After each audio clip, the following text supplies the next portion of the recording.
inteira, velho. Em Miami, em Nova York. Nova York. É a cidade do meu sonho, velho. Um peixe atrás do outro. Lá em Nova York.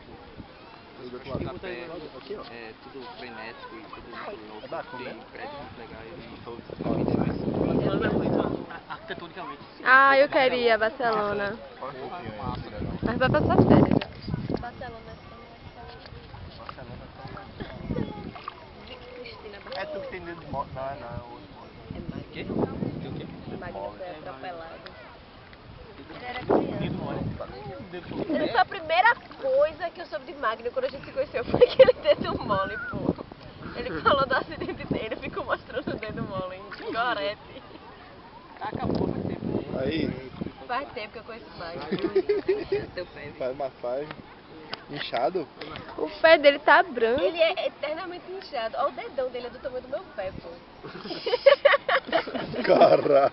Exagera, né? Eu tenho um pé no meu pé, tá ligado? Se fosse eu, era É verdade. Não, mas é sério. Caralho. Meu dedão é muito gigante, velho. Obrigado.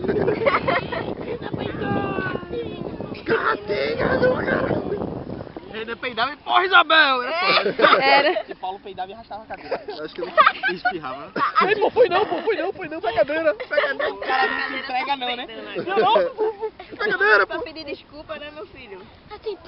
Não? Ah, o bundão branco.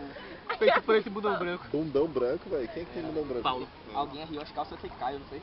Ele tá jogando bola, ele caiu, sem aparecer a Paulo bunda dos dele. Homens Águias, né? Aí a bunda dele é branca pra caralho, foi o Paulo do bundão branco. Foi ele que pegou Ele tem no o ovo peito do preto caba, também.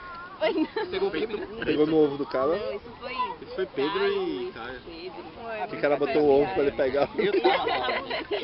Pega o sabonete, essa Maria mole aí. Dois, logo dois. Quando segurou aquela Marília mole. Que é isso? Que é isso aqui, gente? Fuleiragem do caralho. Ainda é. Tô.